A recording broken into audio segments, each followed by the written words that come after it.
یہودی چاہتے ہیں کہ اللہ کے نور کو اپنے منہ کی پھونکوں سے بجھا دیں۔ تاریخی اعتبار سے سب سے پہلے چلیے اس ماحول میں جب یہ آیات نازل ہوئی ہیں، اس وقت اگرچہ اسلام کی مخالفت میں دو گروہ تھے جو سرگرم تھے، ایک مشرکین عرب جن کے سر خیل تھے مشرکین مکہ، اور دوسرے یہودی۔ چنانچہ یہی بات ہے جو سورہ مائدہ میں فرمائی گئی، لَتَجِدَنَّ أَشَدَّ النَّاسِ عَدَاوَةً لِلَّذِينَ آمَنُوا الْيَهُودَ وَالَّذِينَ أَشْرَكُوا۔ تم پاؤ گے کہ اہل ایمان سے دشمنی میں شدید ترین تمام انسانوں میں یہودی ہیں اور مشرک ہیں۔ مکے کے مشرک یا جزیرہ نما عرب کے مشرک اس وقت جن کے سر خیل تھے، جن کے لیے قرآن مجید میں سورہ توبہ میں ائمہ کا لفظ آیا ہے، فَقَاتِلُوا أَئِمَّةَ الْكُفْرِ۔ ایک طرف وہ تھے جو شدید مخالف اور دوسری طرف یہودی، لیکن ان دونوں کی مخالفت کے انداز میں فرق تھا۔ یہ نوٹ کرنا چاہتا ہوں میں آج، اچھی طرح سمجھ لیجئے۔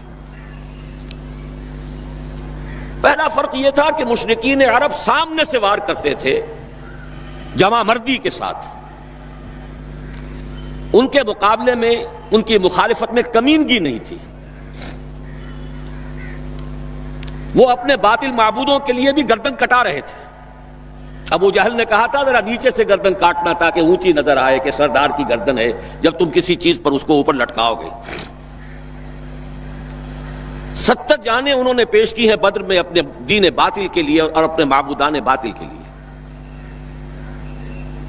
اس کے برعکس یہودیوں کی مخالفت تھی کمینگی والی مخالفت، ان میں مقابلے کی ہمت نہیں تھی، جرأت نہیں تھی۔ لا یقاتلونکم جمیعا، سورہ حشر میں فرمایا یہ یہودی کبھی تم سے مسلمانوں جمع ہو کر جمعیت کی شکل میں ڈٹ کر میدان میں آ کر مقابلہ نہیں کر سکیں گے۔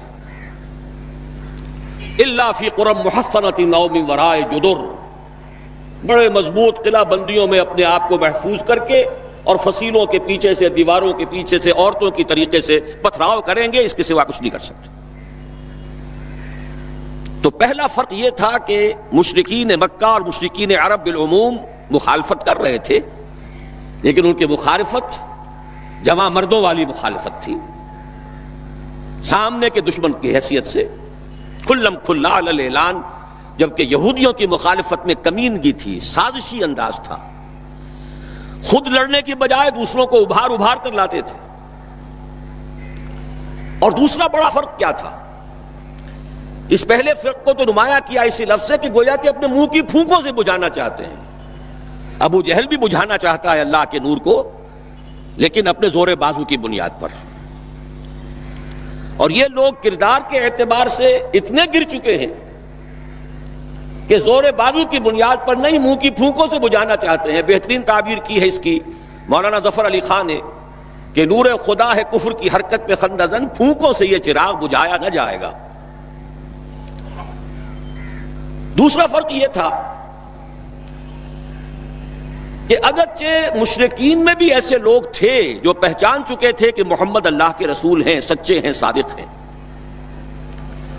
لیکن وہ استثنائی معاملات تھے، وہ غافل تھے۔ قرآن مجید میں بار بار ان کے کفر کے لیے ایک توجیہ پیش کی گئی ہے کہ ان کے پاس کوئی رسول آیا ہی نہیں، ان کے لیے رسالت اور نبوت بڑی ایک عجیب سی شے تھی، وہ چیزیں ان کے ذہن سے بالکل خارج ہو چکی تھی۔ لیکن یہود کا معاملہ اس کے برعکس تھا، وہ 100% پہچانتے تھے محمد رسول اللہ کو صلی اللہ علیہ وسلم، بالخصوص ان کے علماء۔